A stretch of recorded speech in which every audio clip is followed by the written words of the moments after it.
أعوذ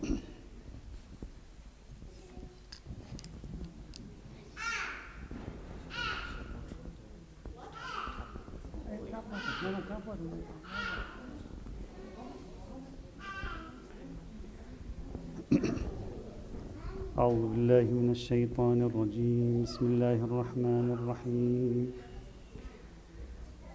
اللهم صل على محمد وآل محمد.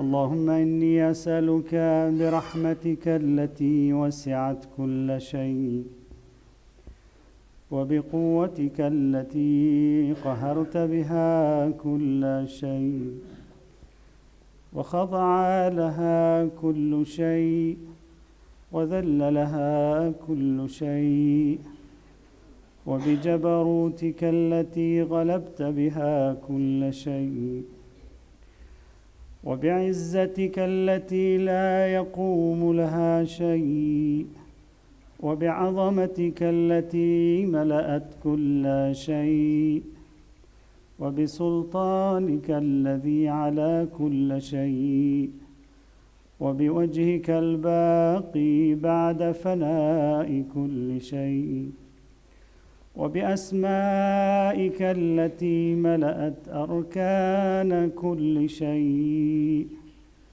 وبعلمك الذي أحاط بكل شيء، وبنور وجهك الذي أضاء له كل شيء. يا نور يا قدوس، يا أول الأولين ويا آخر الآخرين، اللهم اغفر لي الذنوب التي تهتك العصم، اللهم اغفر لي الذنوب التي تنزل النقم، اللهم اغفر لي الذنوب التي تغير النعم، اللهم اغفر لي الذنوب التي تحبس الدعاء، اللهم اغفر لي الذنوب التي تنزل البلاء، اللهم اغفر لي كل ذنب أذنبته وكل خطيئة أخطأتها.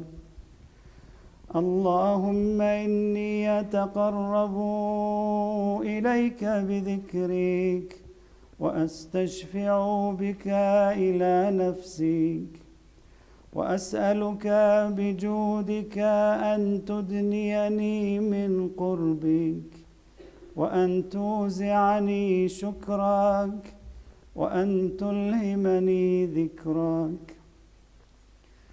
اللهم إني أسألك سؤال خاضع متذلل خاشع، أن تسامحني وترحمني وتجعلني بقسمك راضيا قانعا، وفي جميع الأحوال متواضعا. اللهم وأسألك سؤال من اشتدت فاقته وأنزل بك عند الشدائد حاجته، وعظم فيما عندك رغبته. اللهم عظم سلطانك وعلى مكانك وخفي مكرك وظهر أمرك وغلب قهرك وجرت قدرتك، ولا يمكن الفرار من حكومتك. اللهم لا أجد لذنوبي غافرا، ولا لقبائحي ساترا، ولا لشيء من عملي القبيح بالحسن مبدلا غيرك. لا إله إلا أنت سبحانك وبحمدك ظلمت نفسي ظلمت نفسي وتجرأت بجهلي وسكنت إلى قديم ذكرك لي ومنك علي. اللهم مولاي كم من قبيح سترته وكم من فادح من البلاء أقلته وكم من عثار وقيته وكم من مكروه دفعته وكم من ثناء جميل لست أهلا له نشرته.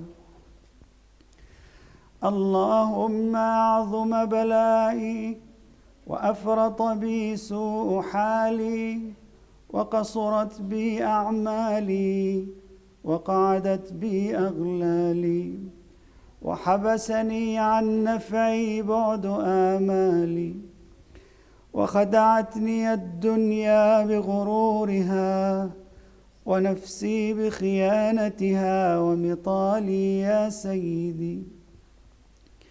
فأسألك بعزتك ألا يحجب عنك دعائي سوء عملي وفعالي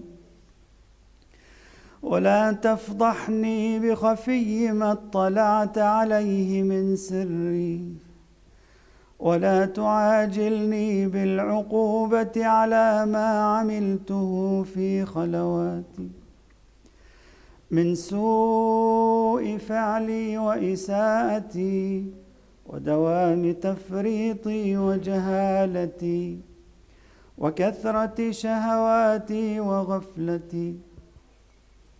وكن اللهم بعزتك لي في الأحوال كلها رؤوفا وعلي في جميع الأمور عطوفا.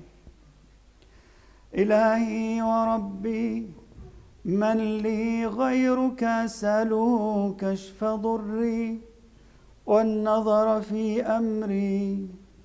إلهي ومولاي أجريت علي حكما اتبعت فيه هوى نفسي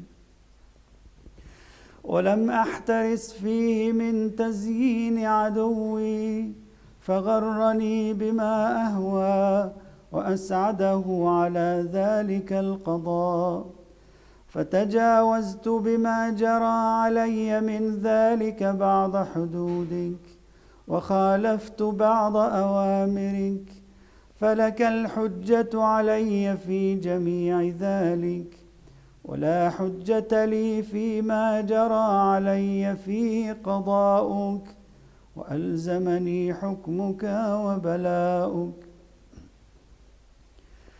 وقد أتيتك يا إلهي بعد تقصيري وإسرافي على نفسي معتذرا نادما منكسرا مستقيلا مستغفرا منيبا مقرا مذعنا معترفا لا أجد مفرا مما كان مني ولا مفزعا أتوجه إليه في أمري غير قبولك عذري وإدخالك إياي في سعة من رحمتك. اللهم فاقبل عذري وارحم شدة ضري وفكني من شدي وثاقي.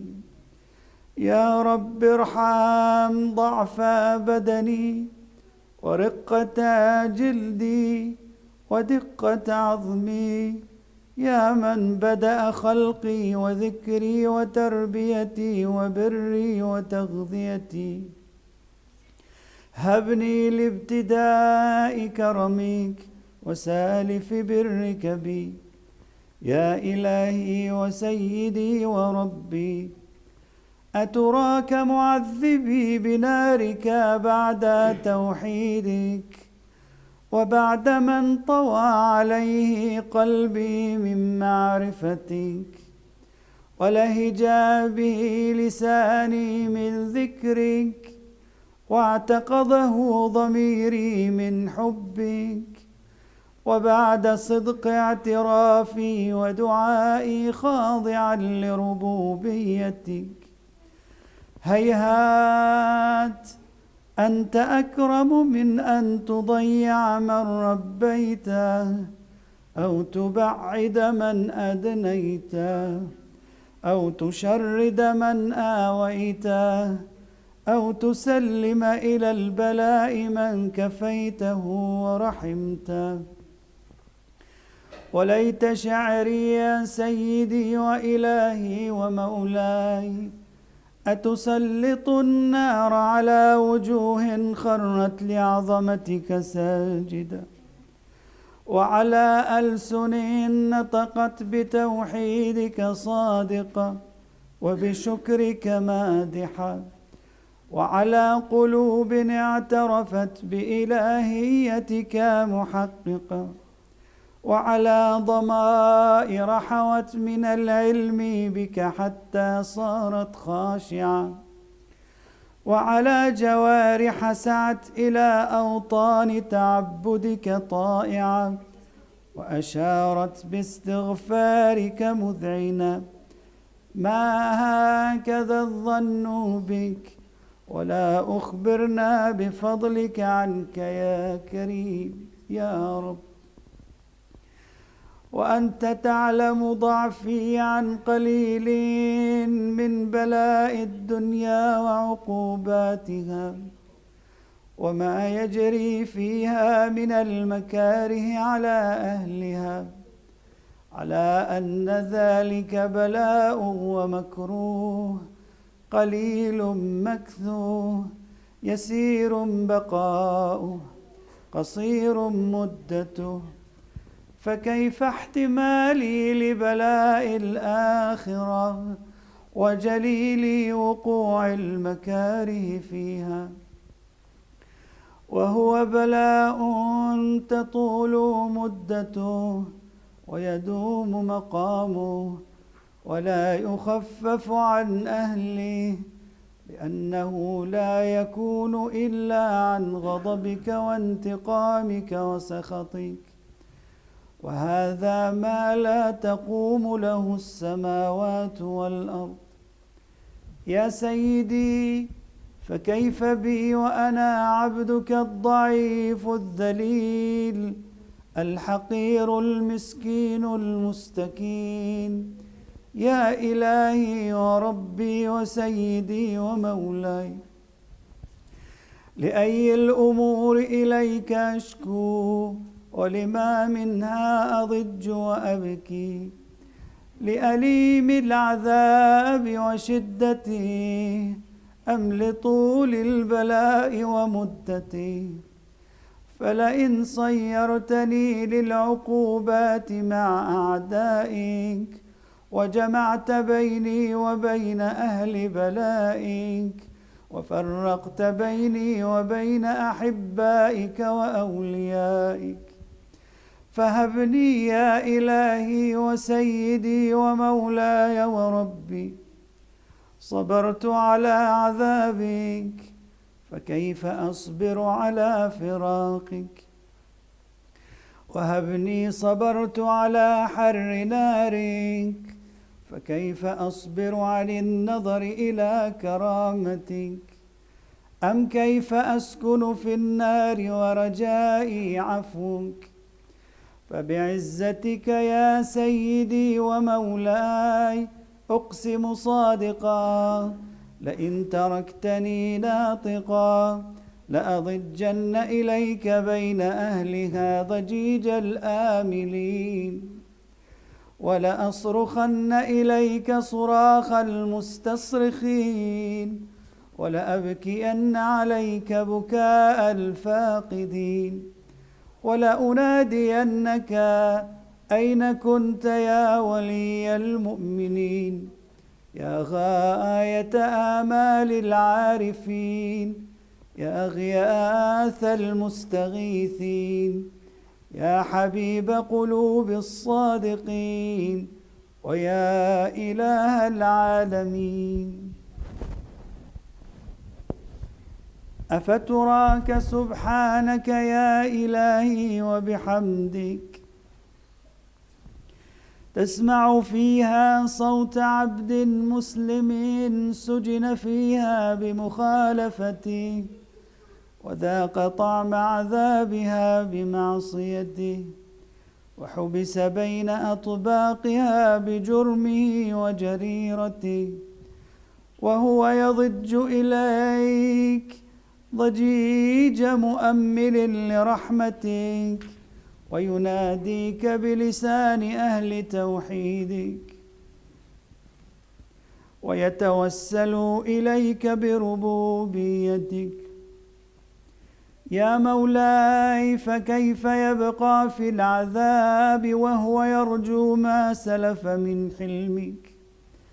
أم كيف تؤلمه النار وهو يأمل فضلك ورحمتك؟ أم كيف يحرقه لهيبها وأنت تسمع صوته وترى مكانه؟ أم كيف يشتمل عليه زفيرها وأنت تعلم ضعفه؟ أم كيف يتقلقل بين أطباقها وأنت تعلم صدقه؟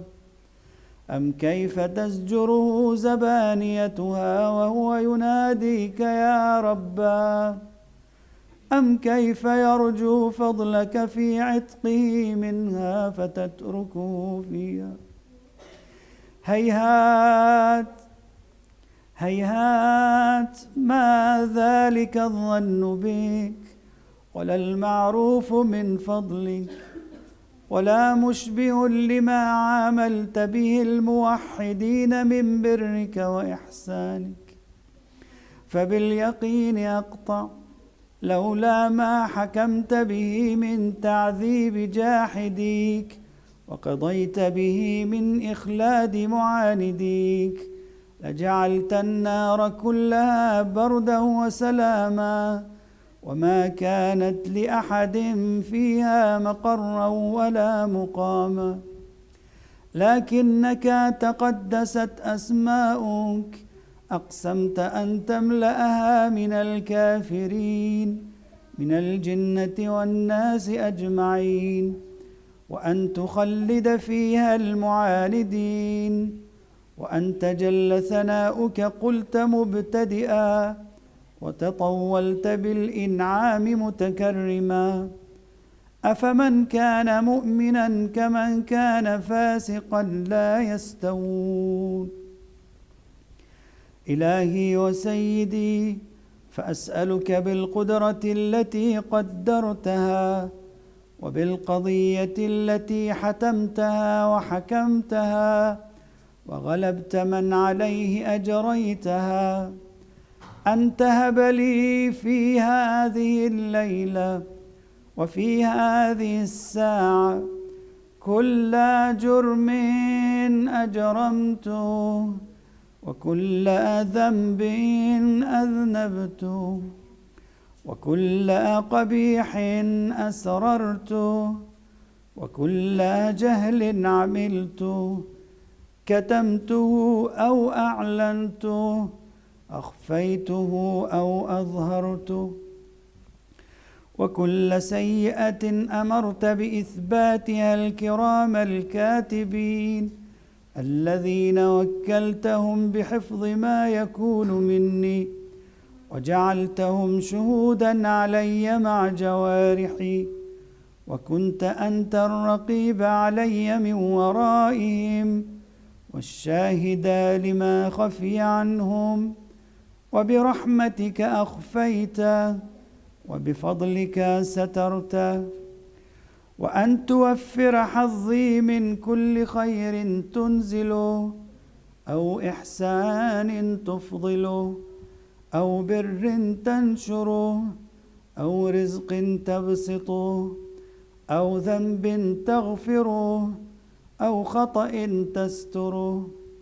يا رب يا رب يا رب يا إلهي وسيدي ومولاي ومالك رقي يا من بيده ناصيتي يا عليما بضري ومسكنتي يا خبيرا بفقري وفاقتي، يا رب يا رب يا رب، أسألك بحقك وقدسك وأعظم صفاتك وأسمائك أن تجعل أوقاتي في الليل والنهار بذكرك معمورة، وبخدمتك موصولة، وأعمالي عندك مقبولة، حتى تكون أعمالي وأورادي كلها وردا واحدا، وحالي في خدمتك سرمدا.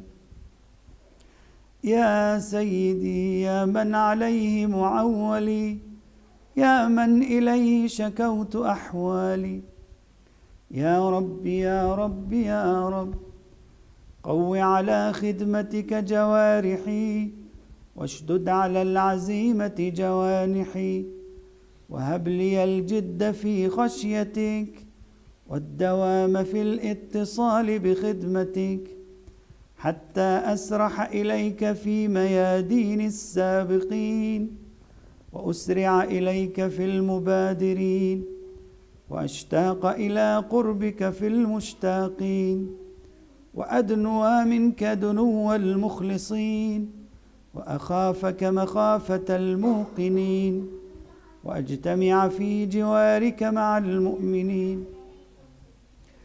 اللهم ومن أرادني بسوء فأرد، ومن كادني فكد، واجعلني من أحسن عبيدك نصيبا عندك، وأقربهم منزلة منك، وأخصهم زلفة لديك، فإنه لا ينال ذلك إلا بفضلك، وجد لي بجودك، واعطف علي بمجدك، واحفظني برحمتك، واجعل لساني بذكرك لهجا، وقلبي بحبك متيما، ومن علي بحسن إجابتك، وأقلني عثرتي، واغفر زلتي، فإنك قضيت على عبادك بعبادتك، وأمرتهم بدعائك،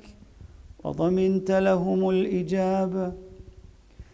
فإليك يا رب نصبت وجهي، وإليك يا رب مددت يدي، فبعزتك استجب لي دعائي، وبلغني مناي، ولا تقطع من فضلك رجائي، واكفني شر الجن والإنس من أعدائي. يا سريع الرضا، اغفر لمن لا يملك إلا الدعاء، فإنك فعال لما تشاء.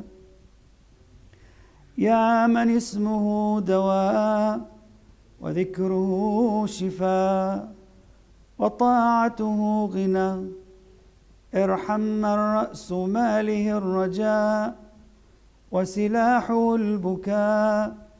يا سابغ النعم، يا دافع النقم، يا نور المستوحشين في الظلم، يا عالما لا يعلم، صل على محمد وآل محمد، وافعل بي ما أنت أهله. وصلى الله على رسوله والأئمة الميامين من آله وسلم تسليما كثيرا. اللهم صل على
Bismillahir Rahmanir Rahim. Wal asr innal insana lafi khusr illa alladhina amanu wa amala salihat wa tawasaw bil haqq wa tawasaw bil sabr. In the name of Allah, the most kind, the most merciful. By the time indeed man is in loss, except those who believe and do good deeds and advise each other to truth and advise each other to patience.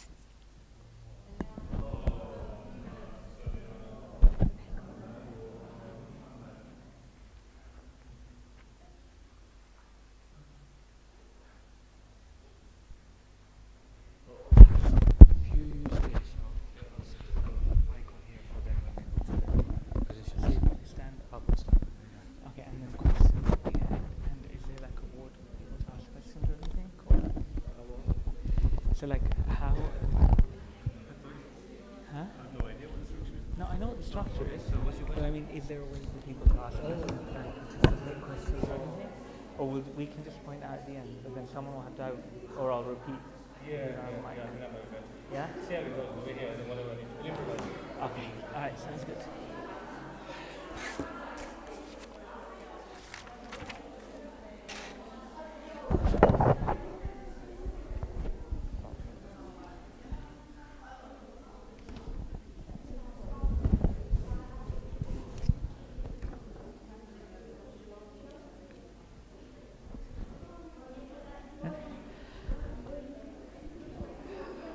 أعوذ بالله من الشيطان الرجيم بسم الله الرحمن الرحيم السلام عليكم ورحمة الله وبركاته.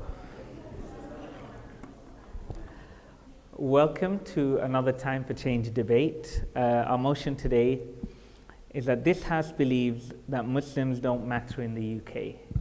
So I'm led to believe that this motion came from a speech followed by a book published by Baroness Warsi, published last year, and her argument for Muslims not mattering in the UK is one that I'm not going to articulate here because I'll probably take the steam away from some of the speakers.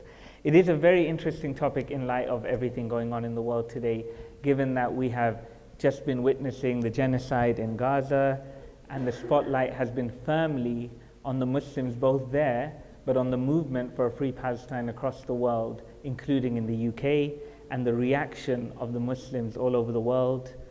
And then the fact that at the moment in the UK we've seen a huge reactionary rise in the far right, and we've seen the flags going up, starting, by the way, in Wheelie Castle, thanks to the Wheelie Warriors.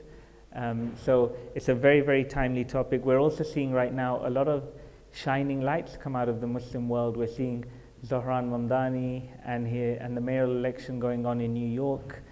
And so it's a very timely and interesting topic.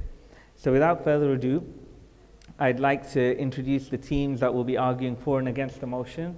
So we have two parent and son teams today, which is very exciting.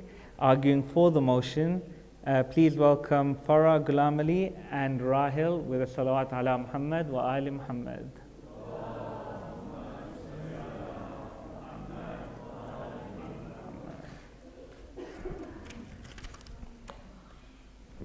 I think you guys should be on this side. Yeah.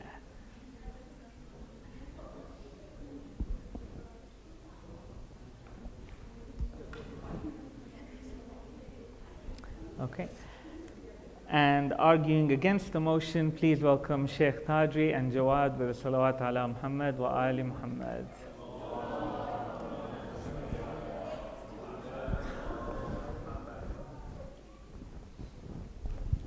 Okay, so to run through the rules quickly and the format of the debate today, we're going to start with 7 minutes argument for the motion from one of the speakers, followed by a 7-minute argument against the motion by one of the speakers. The speakers arguing for the motion will then be given a chance to rebut that for a further 4 minutes, and then you'll be given a similar chance for a further 4 minutes as well. After all the speakers have spoken, we will take some questions from the floor as well, and both sides will have a chance to respond to some of those questions. We'll try and summarize the arguments overall, and there will be a vote at the end. Keep in mind that the speakers are not necessarily advocating for a position they believe in, but this is the spirit of a debate, and that the judgment that we make at the end when we vote will be more about the debating skills and the ability of the speaker to convince you than the actual content of what they're saying. So keep an open mind, and without further ado, I'll let you guys choose your first speaker for 7 minutes. I'll give you a 1-minute warning before your time is up. Okay?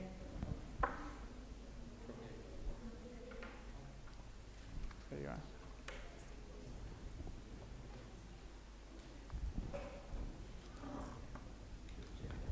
So as soon as you start, your clock starts.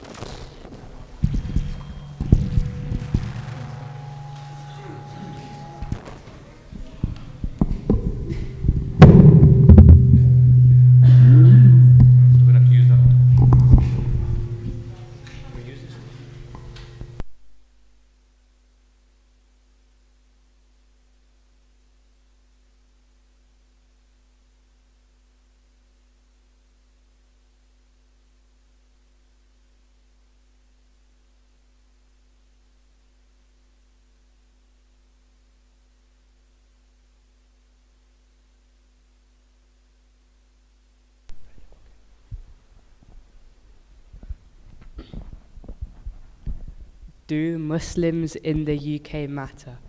Do you ever feel, as a Muslim in the UK, you have to work a bit harder than everyone else to prove your worth? Are Muslims always treated with the same dignity, humanity, and equal rights as all other citizens in the UK? To really matter, we need to be valued for who we are. As I go through some key points for this debate, I would hopefully like to portray to you that as much as we try to fit in, Muslims in the UK do not matter. Let's begin by looking where Muslims sit in UK society. Muslims themselves are among the most socially disadvantaged communities in society. Muslims in Britain are more likely to face poor health, chronic illness, economic risk, and poor mental health and inadequate housing. Almost half of British Muslims in England live in the most deprived areas, and a third live in overcrowded homes. Muslims in Britain are more likely to face poor physical health and poor mental health. What about those that are not deprived? A report by Marie Curie University College London highlighted that despite social and economic differences, Muslims with life-limiting illnesses and families experience delays and challenges in accessing health and social care, support and treatment. This highlights that when it comes to getting health, Muslims face stigma, discrimination, and a lack of faith-responsive service. I ask you, when you hear this, do you feel that the health and well-being of Muslims matters enough compared to the rest of the population? Let's not forget, the first 4 doctors to pass away from COVID-19 were all Muslim. How much did the lives of Muslims on the front line matter then, and how much has really changed since the pandemic? To matter is to be valued for who we are and what we believe. How can a society who feels so negatively towards us ever value us, and how can we ever truly matter? In a study in 2022 by Birmingham University, it showed Muslims are the UK's second least liked group after Gypsy and Irish travellers, and that 25% of the British public feel negatively towards Muslims. 30% of British people feel that Islam threatens their British way of life. The British public is almost 3 times more likely to hold prejudiced views of Islam than they are of other religions. You could say, well, maybe these people are not educated and don't know about Islam. However, the discrimination is actually seen more in middle and upper class respondents. Where are these ideas coming from? Does the media feel we matter enough as Muslims to care about us and depict us in a positive light? A primary issue in the media is a misrepresentation of Islamic beliefs and practices. This creates negativity and stereotypes about Muslims.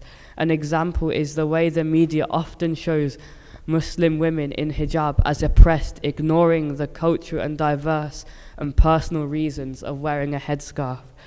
The race riots in August are a perfect example of this misrepresentation of Muslims on social media, fueling the fire of Islamophobia. A 2023 report for the Centre of Media Monitoring found that over 60% of the UK's media coverage involving Muslims associated them in a negative light. Even when the story is regular news, you always notice how religion is often unnecessarily emphasized, such as their Muslim neighbors or their Muslim teacher. Such media articles not only misinform audiences, but also contribute to a broader narrative that Islam is inherently violent and that Muslims are foreign and dangerous. In the year ending March 2025, there has almost been a 20% increase in hate crimes targeting Muslims. Do we matter enough to be protected? What about the future of young people like me? How much do I matter in the UK as a teenage Muslim? I have seen with my own eyes people being taken away by the police at protests for having freedom of speech. Freedom of speech that we learned at school is a British value. I've seen hypocrisy when Ukraine flags were displayed at our school, yet detentions were given for those displaying a Palestine flag. Does my voice as a Muslim teenager matter in the UK? More and more Muslims are getting into university. However, research from Oxford University in 2012 highlighted that job applicants with a Muslim name are 3 times less likely to have a positive response compared to white British names. It feels my future aspirations and goals may be limited just for being a Muslim, and it does make me question, as a Muslim in the UK, do I really matter? In summary, Muslims are visible and present in many areas of society, but their voices and messages are often filtered, dismissed, and discriminated against. For Muslims to matter, we need to be seen as equal, respected in the same way as all of the UK's citizens. I would like to conclude that we do not feel in the UK that Muslims matter.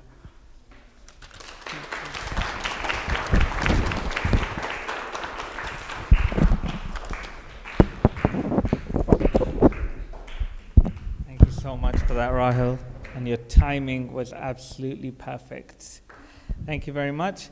So without further ado, arguing against the motion, please welcome Sheikh Tajri.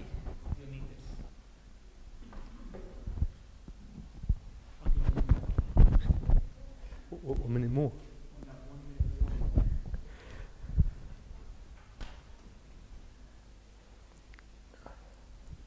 Okay, Bismillah ar-Rahman ar-Rahim. Our chair introduced the debate by informing us that the inspiration behind the debate was a book published last year written by Baroness Warsi, which was entitled Muslims Don't Matter, in which she herself, throughout the book, presents compelling arguments for why Muslims are integral to the fabric of this country. The title Muslims Don't Matter is an exercise in irony. I invite you to consider the absurdity of entertaining this motion that Muslims don't matter tonight while sitting in a Muslim institution in the middle of the country, in a country in which the mayor of the capital city of the country is someone who is unashamedly and publicly identifying as a Muslim, and as a result has been voted in 3 consecutive terms, which is the first time that's ever happened in that office, in a country where Muslims apparently don't matter. Or the First Minister of Scotland, the youngest ever First Minister of Scotland, was someone who is unashamedly and outwardly identifying as a Muslim in a country where Muslims don't matter. A country in which more than 20 years ago, in 2001, the Muslim population was already at 2.7%. But listen on. 10 years later, in 2011, the survey put Muslims at 4.4%, more than doubled in 10 years, or doubled in 10 years. And 10 years after that, in 2021, the national census put Muslims at 6.5%. More than 4 million people in this country are Muslims. In fact, Muslims are the fastest growing religious group in this country. What does that tell us? They're thriving, they're prospering. Everything in the facts tells us exactly the opposite of the idea that Muslims in this country don't matter. Now, no one can deny for a moment the fact that Muslims in the public discourse in this country are discriminated against, vilified, and demonized, as Rahel very eloquently listed for us a few moments ago. No one's arguing against that. But the implication that as a result of that discrimination, racialized discrimination that Muslims often do face, you and I don't matter. That's what we're arguing against. And that insinuation, let us take it to its logical end. Discrimination of minorities means that minority doesn't matter. Are Muslims the only minority to have been discriminated against, vilified, and demonized in this country? What about black people? They face historical vilification in this country. We know, or those of you who might know about the whole Stephen Lawrence issue in London, black people have been lynched in this country, and thereafter the Met Police tried to cover it up because of racism. Okay, so black people, I'll invite the table opposite to come back here and confirm that black people don't matter in this country. People who speak with a Cockney accent in East London don't matter in this country. People who speak with a Scouse accent in Liverpool, they've been discriminated against and vilified and demonized, don't matter in this country. Women in the job environment don't matter. So none of these people, every single minority doesn't matter in this country. And imagine how absurd that sounds. And you're sitting here. So consider how insulting it is to the pioneers whose tireless work, decades-long struggle, allowed this institute to be where it is as a Muslim institute, and we're going to sit here. They didn't have that attitude. Imagine they did have that attitude that Muslims don't matter in this country. They would not have worked for this, and we would not be sitting here today. But we sit here, and then we're going to vote towards this motion to say that Muslims don't matter in this country. And we heard about the whole Palestine issue. If Muslims didn't matter in this country, they wouldn't have been able to raise themselves to the point of becoming MPs, such that Ayub Khan, MP, Birmingham-based, recently started a campaign as a result of which Maccabi Tel Aviv, from the terrorist Zionist state, their fans are no longer coming to our city. Why? Because he stood up as a Muslim, rose to that stage, because Muslims don't matter in this country. If you are considering to vote for this motion, go ahead. But I challenge you to do one thing before you cast that vote. If your sons and daughters are here with you, look them in the eye before you cast that vote. In fact, I said that challenge to the table opposite as well. If they are not here, take a youngster, look them in the eye, and with full sincerity, tell them that in this country, you do not matter. Thank you.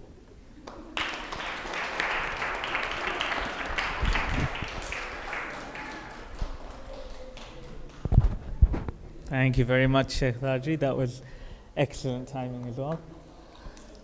Do you want me to summarize the arguments, or do you want to go for... would you like me to summarize the arguments before rebuttals, or at the end? Do you want me to summarize the arguments before rebuttal or at the end? At the end. At the end, yeah? You've got 4 minutes now. Okay, so arguing again for the motion to take on the points that Sheikh Taji just made, please welcome Farah.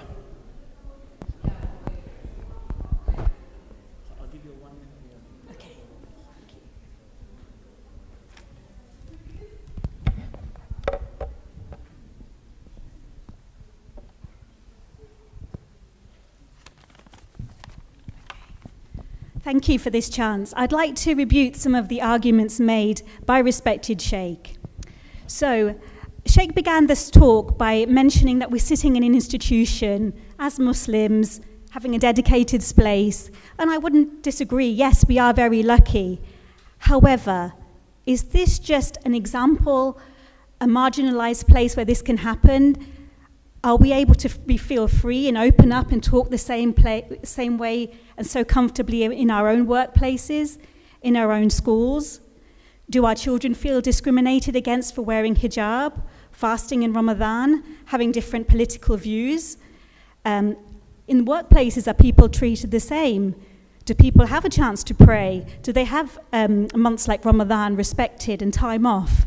So yes, although there are places like this and we're lucky to have them, to truly matter in the UK, this needs to apply to the whole of the UK.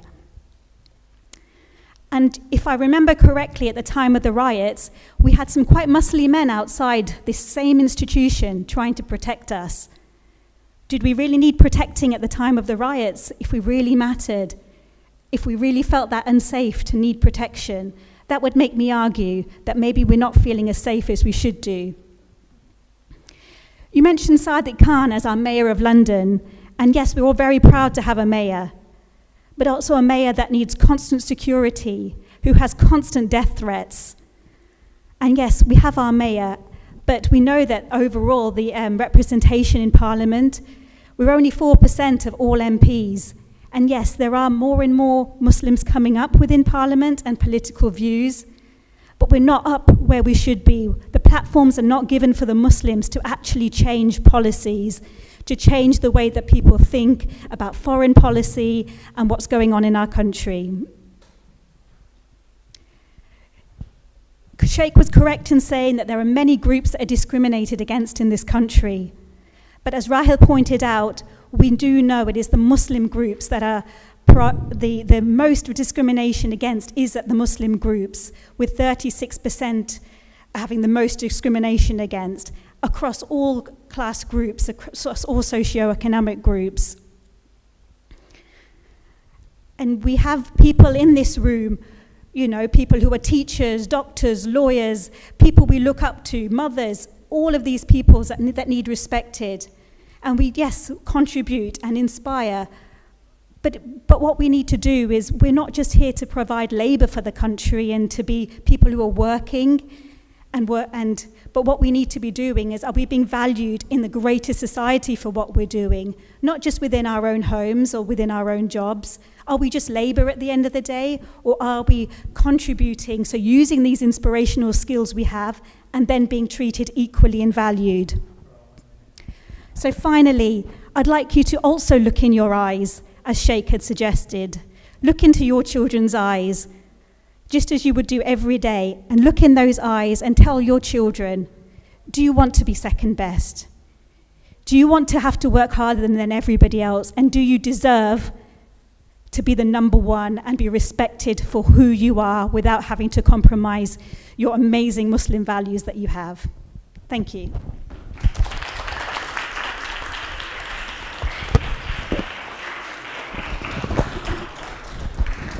Thank you very much, Farah. And for the final argument against the motion, Jawad. 4 minutes. 1 minute more.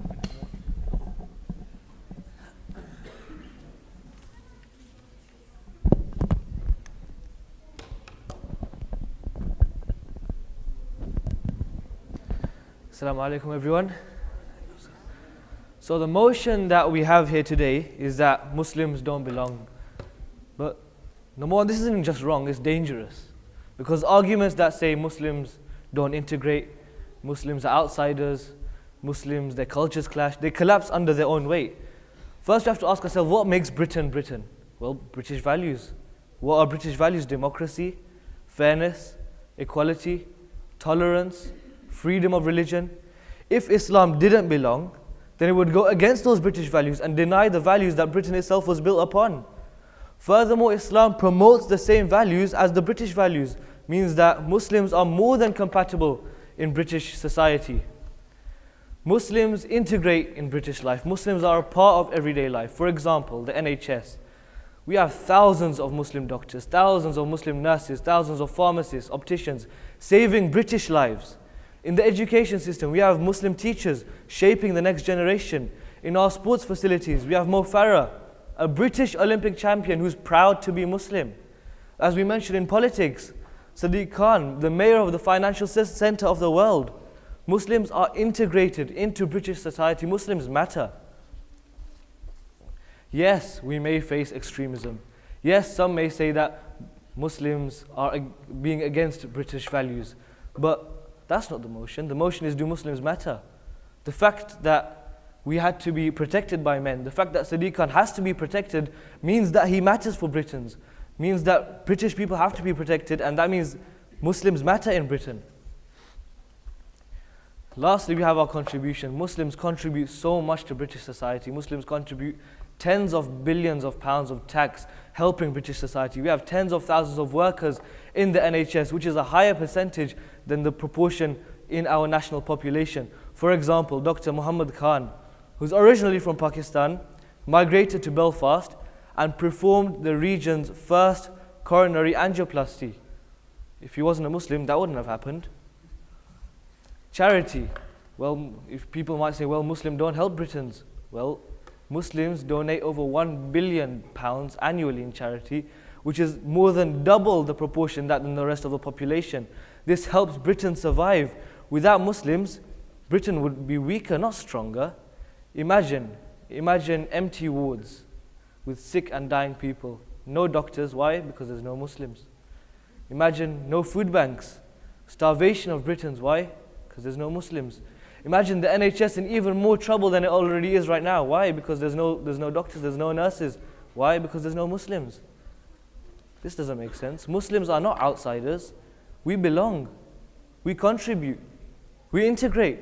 We advance society. We're leaders, we're colleagues, we're friends. We save lives. It's completely irrational to say that Muslims don't matter, because we are Britain. And Britain is us.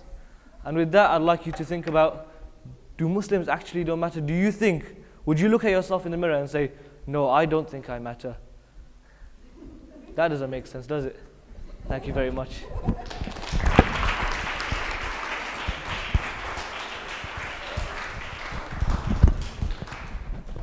Thank you very much, Jawad.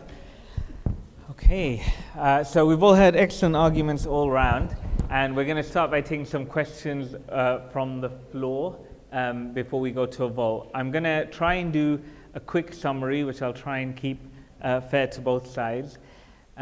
So we started by hearing the arguments for the motion from Farah and Rahil. They argued that the social, economic, and health disadvantages that we see in the Muslim community are evidence that Muslims don't matter. They argued that the prejudice we see against Muslims, like being one of the least liked communities in the UK, show how Muslims don't matter. They argued that the race riots and other forms of blatant Islamophobia and hate crimes also add to the idea that Muslims don't matter. That the discrimination in all areas of work and general life and the lack of representation show that Muslims don't matter. On the other hand, we heard Sheikh Tadri and Jawad argue that Muslims actually do matter, and they provided arguments including the idea that Muslims were in positions of power, such as the Mayor of London or the First Minister of Scotland, show how Muslims do matter in the UK. That the numbers of Muslims in the UK, the growing number of Muslims, show that we're a thriving community, that the discrimination referenced by those arguing for the motion doesn't actually mean that Muslims don't matter in the UK. And in fact, to say that Muslims don't matter is quite offensive. although Farah then said it's quite empowering. They also argued, Jawad argued that British values are Islamic values, and that compatibility shows how Muslims matter in the UK. That integration in all key sectors in the UK also shows how Muslims matter in the UK. That our contribution in the sciences were mentioned specifically, and in charitable activities show how Muslims matter in the UK. And then Jawad asked us to imagine that if there were no Muslims in the UK, how the society would fall apart. I think that's a fair summary of both sides of the argument. So I'll take any questions from the floor to either side. I should have thought of a question. Come on, I know some of you have questions. Yes. So tell me your name, and then I'll have to repeat your question as well. Okay.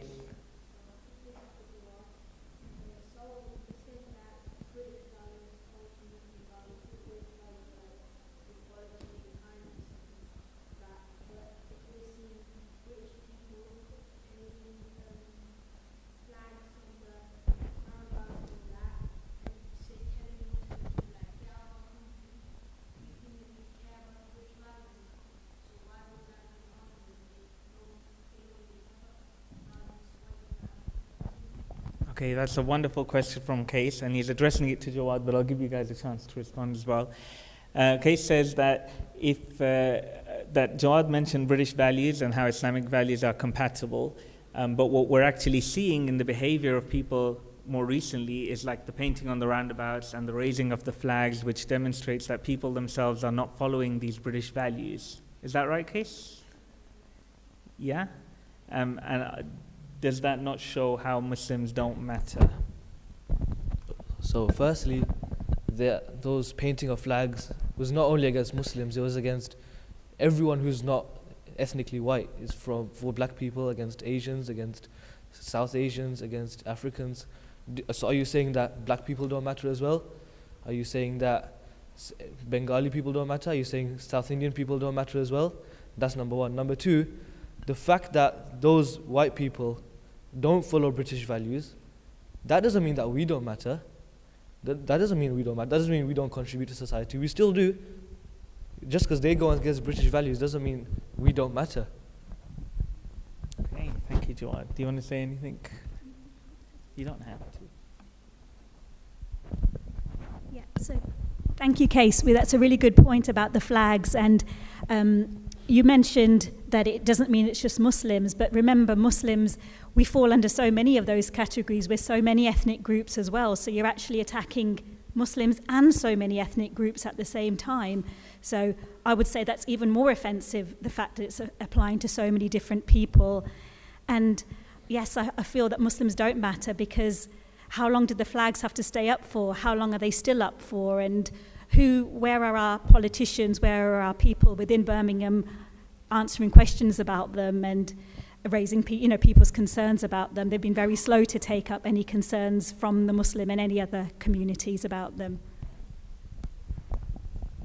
Thank you very much, Farah. Any other questions? Yes.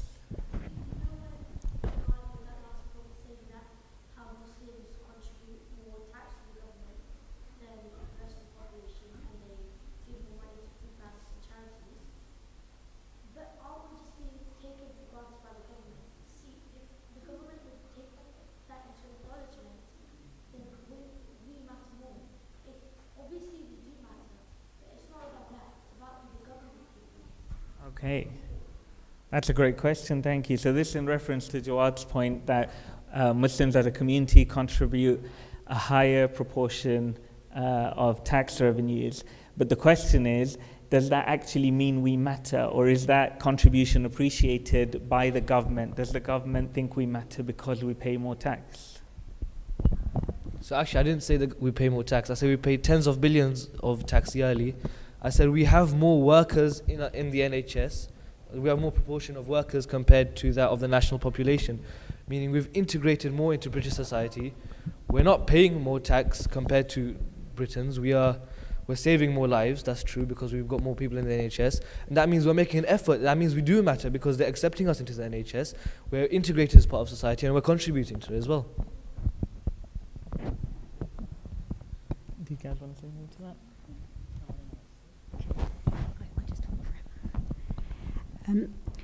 Yeah, so you mentioned about Muslims paying more, more charity, giving more, contributing.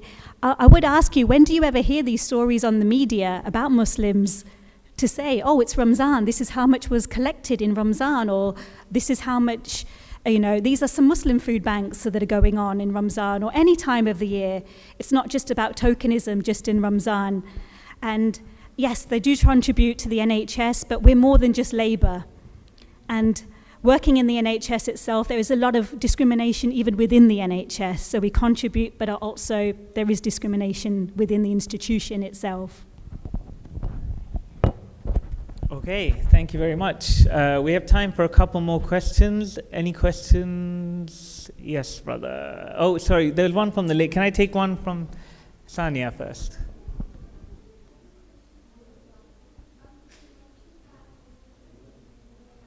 Oh, you're going to have to talk a bit louder. Or come and take the mic if you prefer.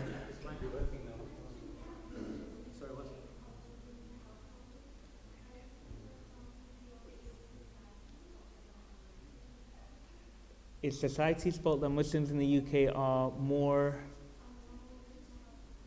prone to health problems. Who is the question for? For Rahel. Okay, so this is a question for Rahel, who is very happy to receive your question. So the question is that you mentioned Muslims are more prone to health problems, and how do you feel about the idea that that's society's fault versus the individual's fault? I think it's society's fault, because in the NHS, there's a lot of prejudice about what, doctors, who they want to treat and when they want to treat them. So I think the illnesses can be stopped if the doctors see everyone a fair amount of times and based on how bad their conditions are. Okay, thank you for that, Rahel. Did somebody want to respond to that? No. No. Okay. Beat them into silence.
No, thank you. If I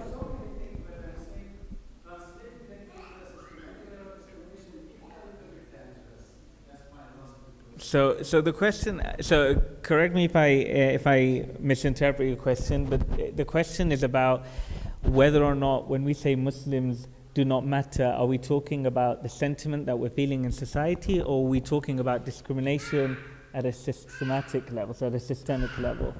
And the questionnaire seems to think that we would be being ungrateful to be seeing this as discrimination as opposed to just a sentiment that we might be feeling in society today.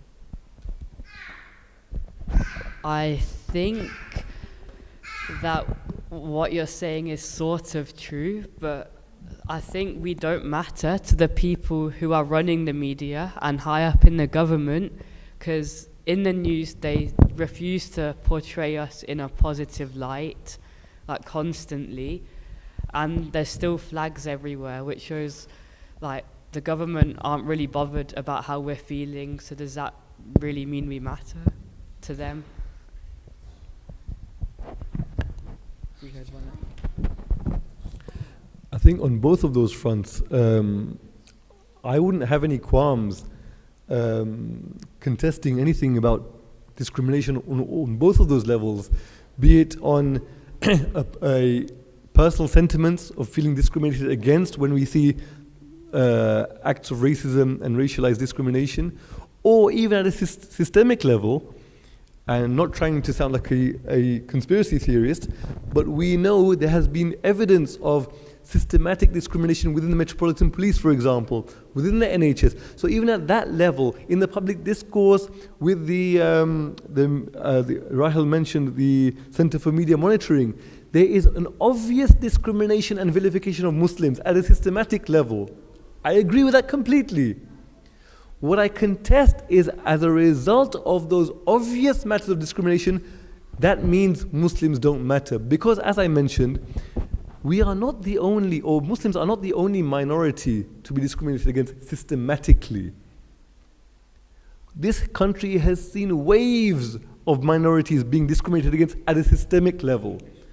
That doesn't mean they don't matter. They have overcome those challenges at a systematic level. Thank you very much, Sheikh. One final question then.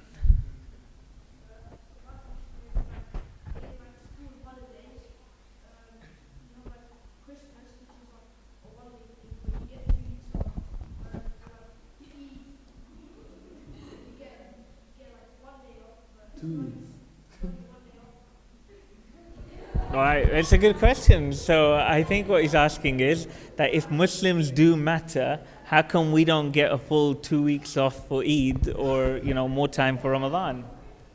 Do you wanna? If we're honest to ourselves, we'll have to admit that Christmas is not a Christian holiday. It's a holiday of consumerism and capitalism, and we're all taking part in that. Christians, Muslims, Jews, no religion, everyone. Christmas has got less to do now with religion in this society than anything else. In addition to that, Kumail, schools in Birmingham, especially because now I've moved over, I can find every Eid they're willing to give you 1 or 2 days off, which even though Islam is not the formal religion, as historically speaking, of this country, anyway, still they're giving that space to Muslims. Month of Ramadan comes, Azda has Ramadan offers, as well as Christmas offers when the Christmas comes around.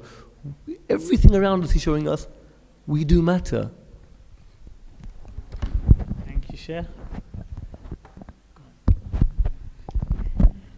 Oh, Kamal, that's a tricky. You've left the hardest one till the end. But yeah, I would say you're right. We don't get the holidays we need to, and I would say, but we have to think about our Muslim values. That education is important, so we have to stay at school, and we have. So we, yes, education is important. Stay in school.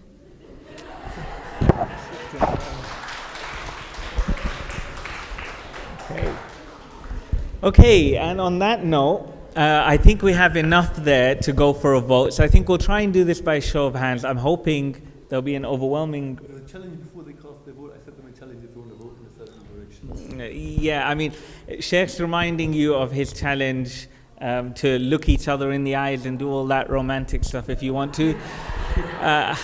However, I think that... The pizza is already here, so we should probably do this in a more expedited way. So we'll start with a show of hands. If we need to, we'll do some counting. All right. So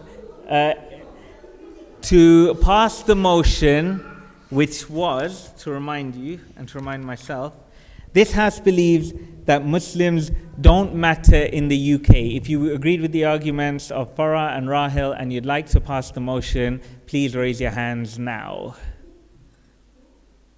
Oh, it's tight. Can you do a count for me?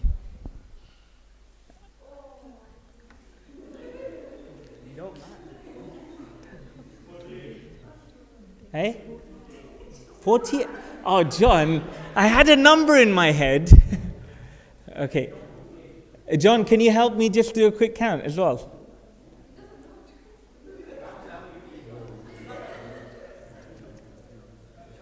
Okay.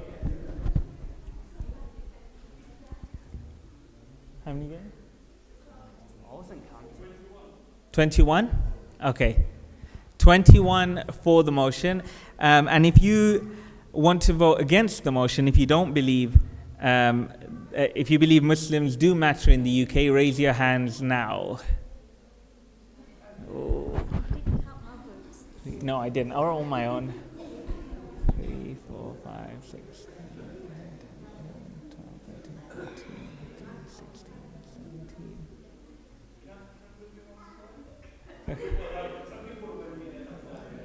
1, 2, 3, 4, 5, 6, 7, 8, 9, 10, 11, 12, 13, 14, 15, 16, 17, 18, 19, 20.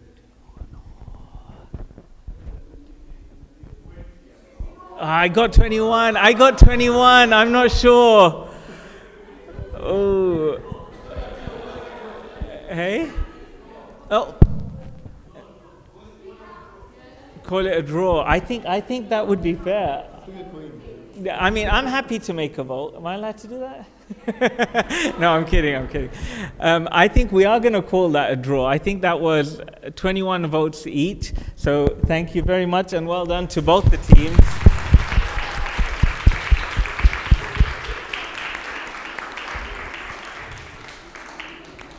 Okay, and so Mohammed informs me that the pizza is already here in the dining hall. So if we can please just end with a Surah Fatiha for all the marhumeen.